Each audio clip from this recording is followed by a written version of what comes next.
بسم الله الرحمن الرحيم. الحمد لله رب العالمين والعاقبة للمتقين ولا عدوان إلا على الظالمين والصلاة والسلام على رسول الله وصحبه أجمعين. أما بعد، وعن أبي هريرة رضي الله عنه عن النبي صلى الله عليه وسلم قال: نفس المؤمن معلقة بدينه حتى يقضى عنه. رواه أحمد والترمذي وحسنه.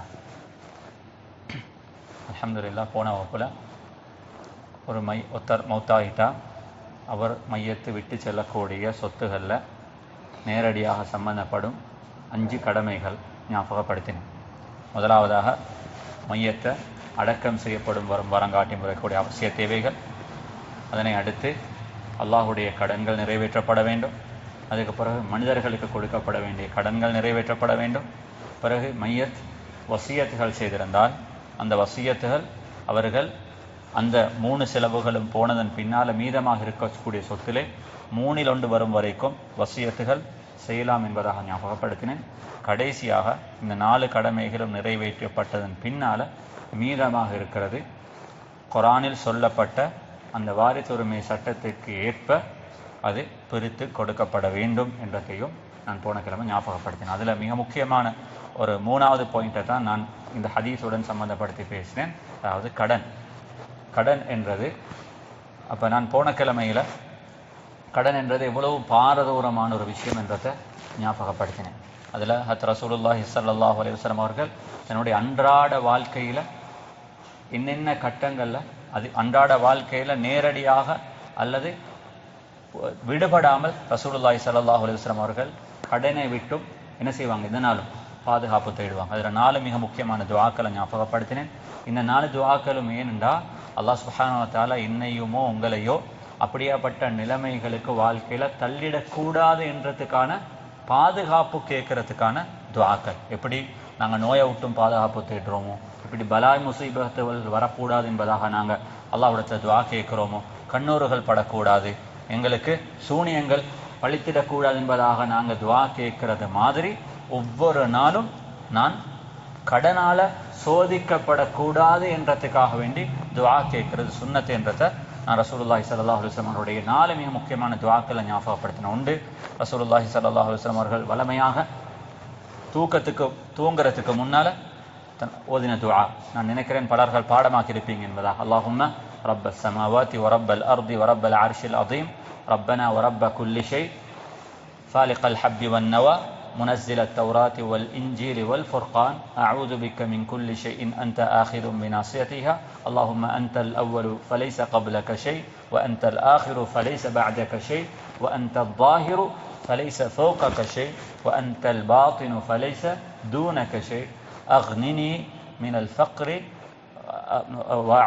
أغنني اقضي عنا الدين وأغنني من الفقر என்ற இந்த துஆவை ஓதுறது மிக சுன்னத்.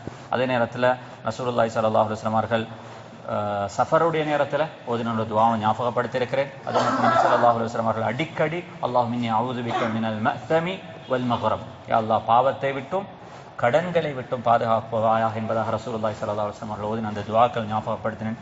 இந்த துஆக்களை வாழ்க்கையில் பழக்கிக் கொள்ளணும். இந்த துஆக்களை வாழ்க்கையில் பழக்கிக் கொள்வோம். எப்படி பல ஆஃபத்துகளை விட்டும் அல்லாஹ் சுப்ஹானஹு வ தஆலா துஆக்களுடைய பரக்கத்தால் என்ன பாதுகாக்கிறானோ அதே போன்று அல்லாஹ் எங்களை மூத்து வரும் வரைக்கும் எதை விட்டும் பாதுகாப்பான், கடன்களை விட்டும் பாதுகாப்பான். செய்வோம் இன்ஷா அல்லாஹ். நான் முதலாவது கிளாஸில் முதலாவதாக நான் ஞாபகமூட்டின செய்தியே, இந்த வகுப்பு எதுக்காக வேண்டும்? படிக்கிறதுக்கு மட்டுமல்ல, படித்து அமல் செய்கிறதுக்காக வேண்டும். அப்படி இருந்தால் தான் இந்த இல்மு பிரயோஜனம் தருமே தவிர, அப்படி இல்லாமல் இந்த இல்முல எனக்கும் பிரயோஜனம் இல்லை, கேட்குறவங்களுக்கும் எந்த பிரயோஜனமும் கிடைக்க மாட்டேன். அதனால் நான் அதை போன கிழமை குரூப்லையும் நான் அந்த துஆக்கள் எழுதி போட்டேன். குறைஞ்சபட்சம் ஒன்றுமே இல்லைண்டா ஃபோட்டோகாப்பி ஒன்று சரி எடுத்து என்ன செஞ்சுக்கொள்ளுங்க, பாக்கெட்டில் வச்சுக்கொள்ளுங்க. ஒரு 2 கிழமைக்கு 3 கிழமைக்கு பார்த்து ஓதுனீங்கன்றாலும் என்ன செய்யும், பாடம் வந்துடும். இந்த துஆக்கள் எல்லாம் சல்லி கொடுத்து வாங்க முடியாத நியாமத்து. அல்லாஹ் ஏதோ ஒரு அரஃபாவுடைய நாள் வருகிறது முன்னால், கைரு துஆ யௌமி அரஃபா, நபி ஸல்லல்லாஹு அலைஹி வஸல்லம் அவர்கள் சொன்னார்கள், ஒரு மனுஷன் வருஷத்துடைய நாளில் கேட்குற துஆக்கள்ல ஆக சிறந்த துஆ என்ன துஆ? அரஃபாவுடைய நாளில் துஆ. இந்த நாளில் கேட்குற துஆ இது லைலத்துல் கத்ருடைய இரவுல கேட்கிற துஆவை விடவும் சிறந்தது அல்லாஹ்விடத்தில்.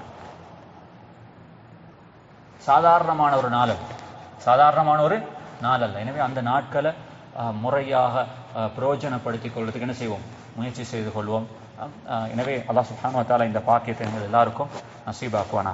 அந்த அடிப்படையில் இன்னும் சில முக்கியமான அந்த கடனுடன் சம்பந்தப்பட்ட ஒரு சில விஷயங்களை இன்றையோட வகுப்புலையும் மிக சுருக்கமாக ஞாபகப்படுத்திட்டு அடுத்த தலைப்புக்கு போகலாம் என்பதாக நான் எதிர்பார்க்கிறேன்.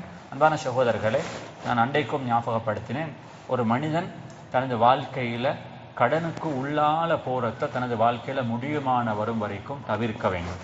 அதை தவிர்க்கிறதுக்கான ஆக சிறந்த வழி என்ன தாண்டா, அல்லாஹ் உலகத்தில் தனக்கு எந்த வாழ்க்கையை எழுதியிருக்கிறானோ, அல்லாஹ் தனது வாழ்க்கையை அல்லாஹ் சிலருக்கு ரிஸ்க திறந்து கொடுத்திருக்கிறான், இன்னும் சிலர்களுக்கு ரிஸ்க அல்லாஹ் சுருக்கமாக அல்லாஹ் ஒரு குறிப்பிட்ட அளவுல கொடுத்ததாக குர்ஆன் சொல்கிறான். இதுல ஒவ்வொருவருக்கும் இதுல வித்தியாசம் இருக்கும். இதுல யாருமே உலகத்தில் சமமானவர்கள் அல்ல.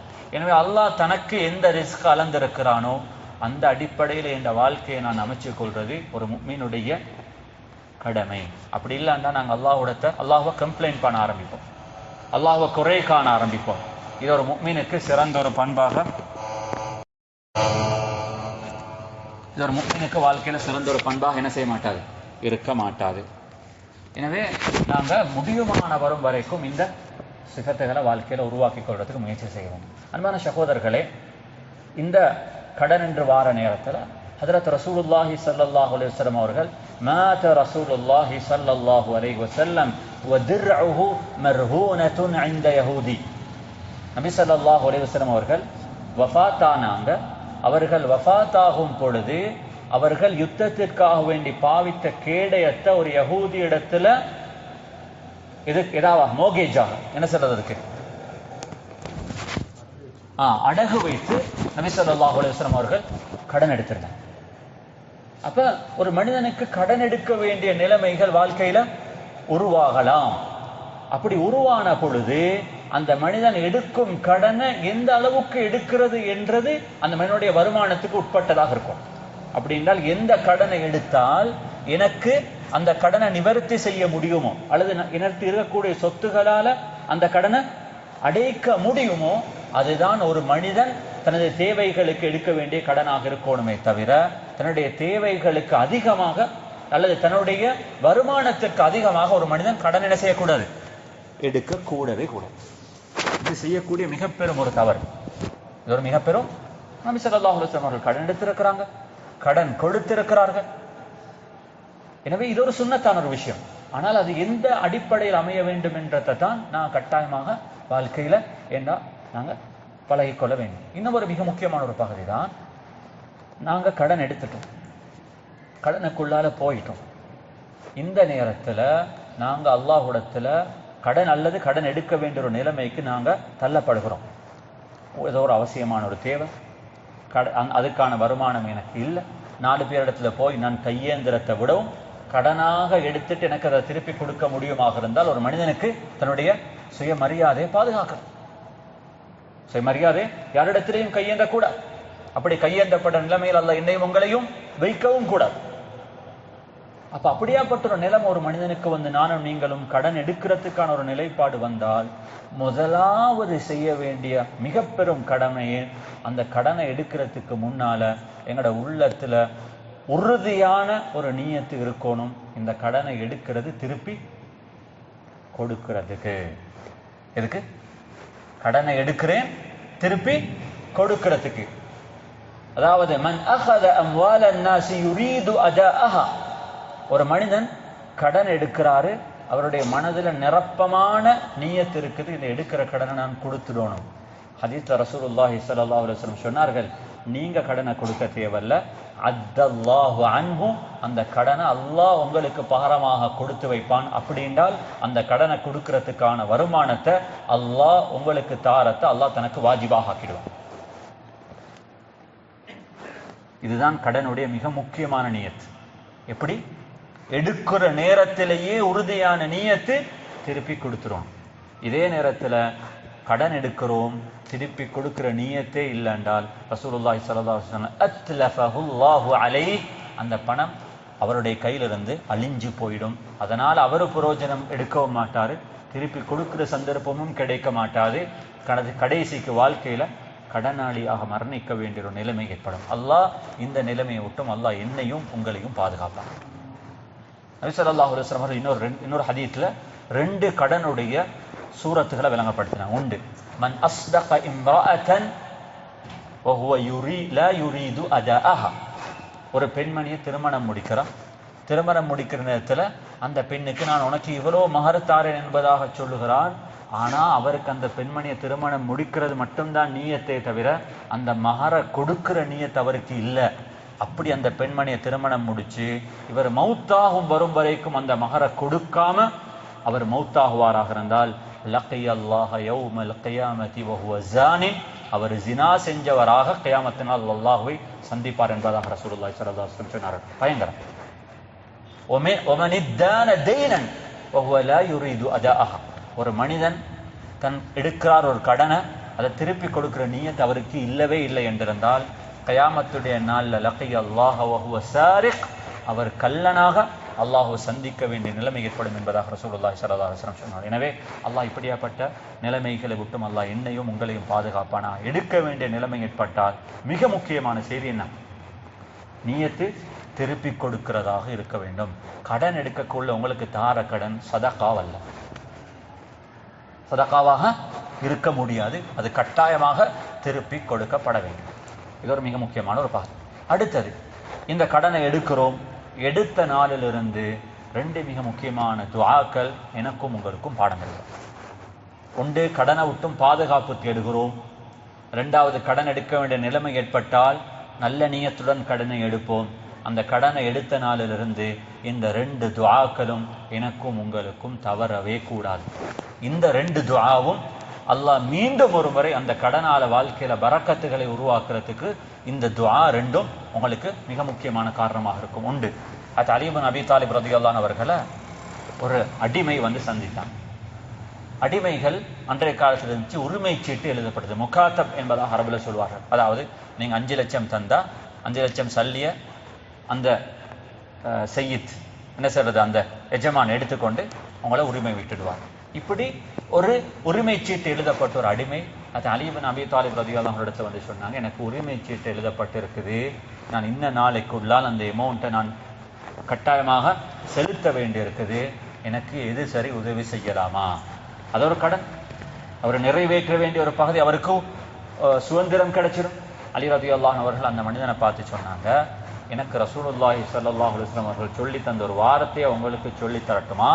லவ் கான அலைக மிஸ்லு ஜபலி சபீரின் தைனன் லஅத்தல்லாஹு அன்க. ஜபலு சபீர் என்றது யமனுடைய சதன், அதாவது என்ன பகுதி,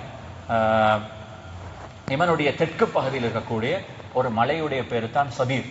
கிட்டத்தட்ட 3000 மீட்டர் நீளமான யமனுடைய ஆக உயர்ந்த மலை, யமனுடைய ஆக உயர்ந்த ஆக நீட்டமான 3000 மீட்டர் நீளமான இந்த மலைதான் சபீர் என்ற இந்த மலை. நான் ரசூலுல்லாஹி ஸல்லல்லாஹு அலைஹி வஸல்லம் அவர்கள் சொல்ல கேட்டிருக்கிறேன், யாராலும் ஒரு மனிதனுக்கு இந்த சபீருடைய மலை அளவு கடன் இருந்தாலும் அல்லாஹும்ம அக்ஃபினி பிஹலாலிக அன் ஹராமிக் வ அக்னினி பிஃபத்லிக அம்மன் சிவாக் என்ற துஆவை ஒரு மனிதன் ஓதினால் இந்த கடனை, இந்த சபீருடைய மலை அளவு இருந்தாலும் அல்லாஹ் என்ன செய்வான், நிறைவேற்றி வைப்பான். சும்மா யோசிச்சு பாருங்க, எவ்வளவு பாரம் இருக்கும். யமன் நாட்டுல ஆக ஹையஸ்ட் மவுண்டன், ஆக உயர்ந்த 3000 மீட்டர் நீளமான ஒரு மலையுடைய அளவுக்கு ஒரு மனிதனுக்கு கடன் இருந்தாலும் இந்த 2 வார்த்தைகள், அல்லாஹும்ம அக்ஃபினி பிஹலாலிக அன் ஹராமிக் வ அக்னினி பிஃபத்லிக அம்மன் சிவாக், இந்த வார்த்தைகள் அந்த கடனை அவருக்கு நீக்கிடும் என்பதாக ரசூலுல்லாஹி ஸல்லல்லாஹு அலைஹி வஸல்லம் சொல்ல நான் கேட்டிருக்கிறேன். இந்த 2 துஆவையும் ஓதுங்க, நிச்சயமாக உங்களுக்கு அந்த பணத்தை நிறைவேற்றத்துக்கான வழியை அல்லாஹ் திறந்து தருவான்.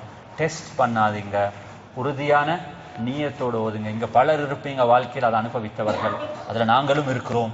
அன்பான சகோதரர்கள், இந்த துஆக்கள் எல்லாம் உறுதியானவைகள், பலமானது. நீயத்தோடு ஓதினால் ஒரு மனிதனுக்கு கடனை நீங்கிறதுக்கு இந்த துஆக்கள் வழி தராக்கும். இன்னும் ஒரு துஆ,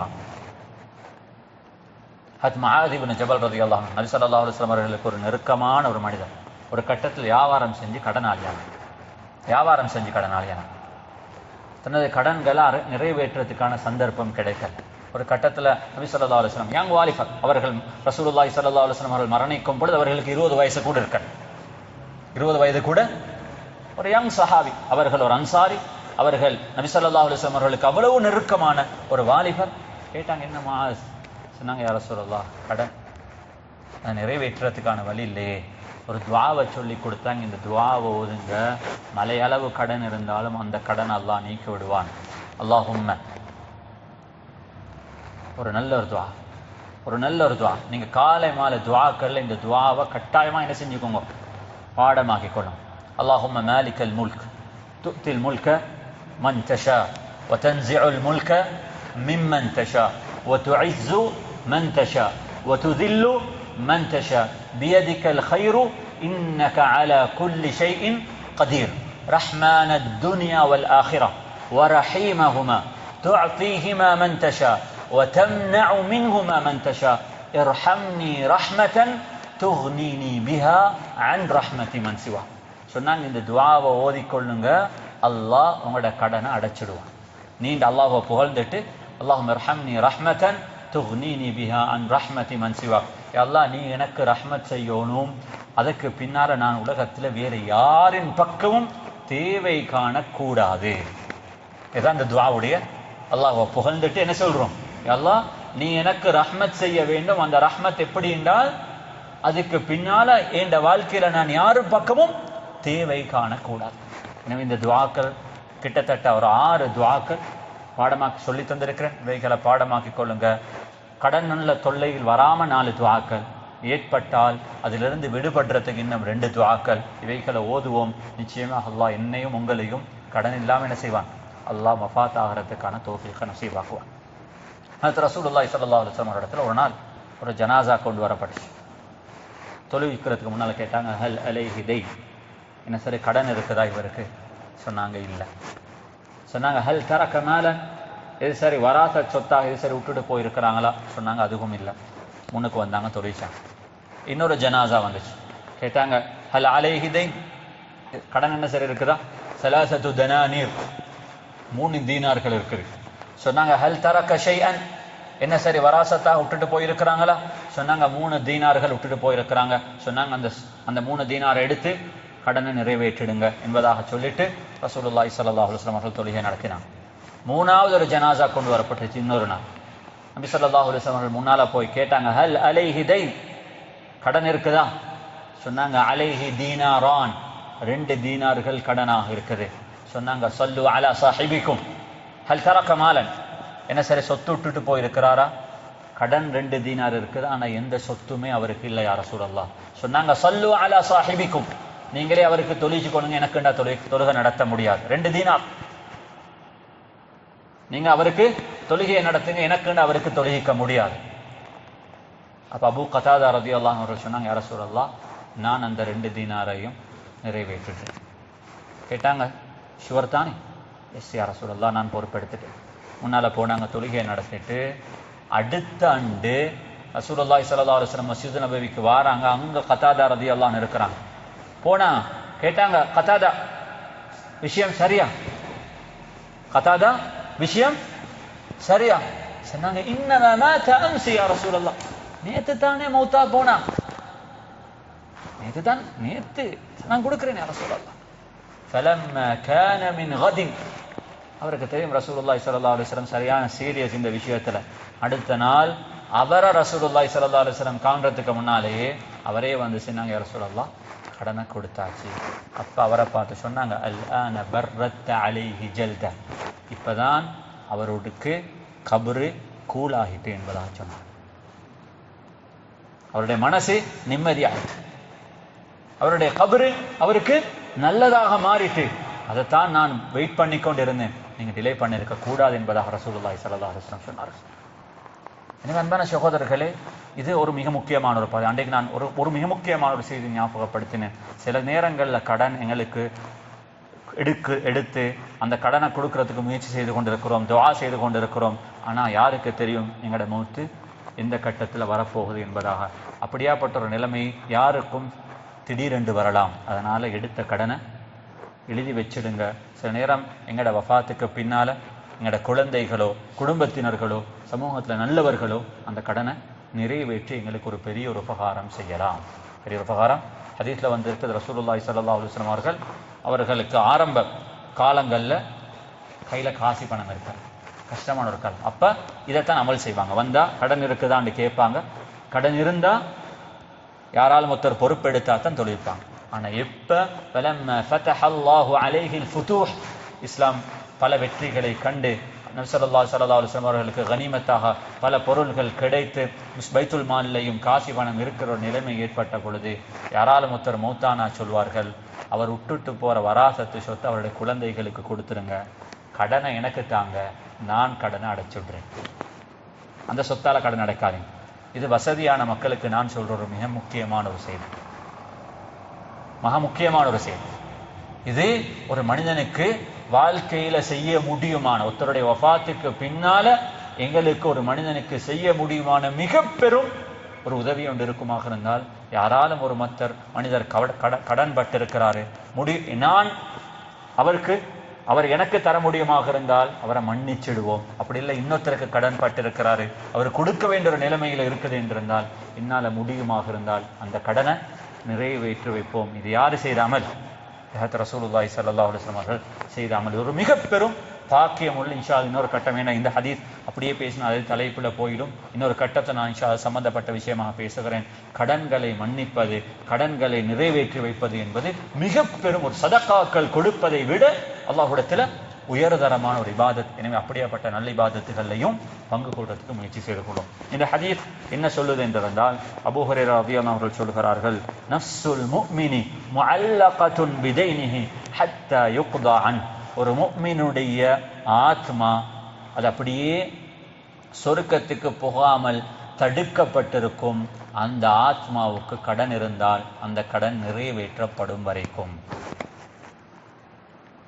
சொர்க்கத்துக்கு போகணும், சொர்க்கத்துக்கு குவாலிஃபைட், ஆனா கடன் அந்த சொர்க்கத்துக்கு உள்ளால போறதுக்கு அவருக்கு தடையாகிறது. ஒரு மனிதர், இந்த ஹதீஸை நான் சொல்லி முடிக்கிறேன். அது ரசூலுல்லாஹி ஸல்லல்லாஹு அலைஹி வஸல்லம் அவர்கள் சொன்னார்கள், யா ரசூலல்லாஹ் அரஐத இன் குதில்து ஃபீ சபீலில்லாஹ் துகஃபரு அன்னி ஹதாயாய. யா ரசூலல்லாஹ், நான் அல்லாஹ்வுடைய பாதையில போய் ஷஹீதாக்கப்பட்டா என்ற எல்லா பாவங்களும் மன்னிக்கப்படுமா என்பதாக கேட்டான். நபி ஸல்லல்லாஹு அலைஹி வஸல்லம் அவர்கள் சொன்னார்கள், 4 நிபந்தனைகளுக்கு உட்பட்டிருந்தால் உங்களுடைய எல்லா பாவங்களும் மன்னிக்கப்படும். அன்த சாபிருன் முஹ்தசிபுன் முக்பிலுன் கைர முத்பிரின். அல்லாஹ்வுடைய பாதையில பொறுமையாக யுத்தம் செய்தீர்கள், அல்லாஹ்வுடைய கூலிய எதிர்பார்த்து இஹ்லாசுடன் யுத்தம் செய்தீர்கள். அதாவது என்ன சொல்றது, அந்த யுத்த களத்துல நீங்க முன்னோக்கி சென்றீர்கள், ஒரு கட்டத்திலையும் விரண்டு ஓடாமல் இந்த 4 நிபந்தனைகளையும் நீங்க பூர்த்தி செய்து அல்லாஹ்வுடைய பாதையில ஷஹீதாக்கப்பட்டால் உங்களுடைய எல்லா பாவங்களும் மன்னிக்கப்படும் என்பதாக சொல்லி அந்த மனிதர் போறாங்க. திரும்பவும் சொன்னாங்க, வாங்க கூப்பிட்டாங்க. ஒரு கிட்ட என்ன கேள்வி திரும்ப சொல்லுங்கள். அதே கேள்வியை திரும்பவும் சொன்னாரு. இதே பதில சொல்லிட்டு சொன்னாங்க, இந்த பதிலோடு ஒரே ஒரு வார்த்தையை நான் சேர்த்திக் கொள்றேன். ஜிப்ரீல் அலைஹிஸ்ஸலாம் இப்ப வந்து சொன்னாங்க, உங்களுடைய எல்லா பாவங்களும் மன்னிக்கப்படும், இல்லத்தைன் கடனை தவிர, இல்லத்தைன் கடனை தவிர. எனவே அன்பான சகோதரர்களே, இது ஒரு பயங்கரமான ஒரு பகுதி. அல்லாஹ்விடத்தில் நாங்கள் துஆ கேட்போம். நாங்கள் எங்களுடைய துஆக்கள் எப்பயுமே இருக்கணும். அல்லாஹ் கடன் இல்லாத ஒரு மௌத்தை நசீபாக்குறதுக்காக வேண்டி ஒரே ஒரு விஷயத்தை ஞாபகம் வச்சுக்கொள்ளுங்க. ஒருத்தர் விருப்பமாக தந்த சல்லிய திருப்பி கொடுக்காம மௌத்தானாலேயே இப்படி என்றிருந்தால், எனக்கு உரிமை இல்லாத உண்டை இன்னொருத்தரிடமிருந்து பலவந்தமாக அநியாயமாக எடுத்த நிலைமையில் ஒருத்தருக்கு மௌத்து வந்தால் அந்த மௌத்து எப்படி இருக்கும் என்றத நினைச்சு கூட பார்க்க முடியாது. இது எதுக்குது இவ்வளோ எல்லாம் நாம் பேசினது எதுக்கு?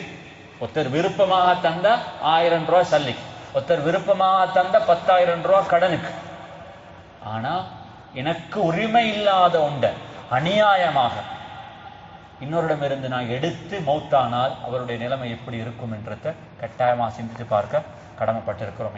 எனவே அல்லாஹ் சுப்ஹானஹு வ தஆலா இந்த ஹதீஸில் போன கிழமையும் பேசின ஒரு மிக முக்கியமான ஒரு பகுதி என்றதுனால ஜனாசாவுடைய பகுதியில் நாங்கள் எல்லாரும் ஆசை வைக்கணும், எங்கள் எல்லாருடைய மௌத்தும் வரணும் எப்படி ஒரு டெட் ஃப்ரீ டெத், கடன் இல்லாத ஒரு மௌத். யாருக்கும் எந்த விதமான கொடுப்பனவுகளும் கொடுக்க இல்லாத நிலைமையில ஒரு மௌத்து அல்லாஹ் எங்கள் எல்லாருக்கும் எழுதணும் என்பதாக துவா கேட்போம். அப்படியாப்பட்ட மௌத்துகளை அல்லாஹ் எங்கள் எல்லாரையும் எங்கன மௌத்துகளை ஆக்கி வைப்பானாக. என்ன விஷயங்களை பேசினோமோ அந்த விஷயங்களை வாழ்க்கையில மௌத்து வரைக்கும் அமல் செய்யக்கூடிய பாக்கியத்தை அல்லாஹ் நம் அனைவர்களுக்கும் தந்தருள்வானாக. வ ஆகிரு தஅவானா அனில் ஹம்துலில்லாஹி ரப்பில் ஆலமீன். السلام عليكم ورحمة الله وبركاته. سبحانك اللهم وبحمدك أشهد أن لا إله إلا أنت أستغفرك وأتوب إليك. صلى الله على النبي الأمي وعلى آله وصحبه وسلم.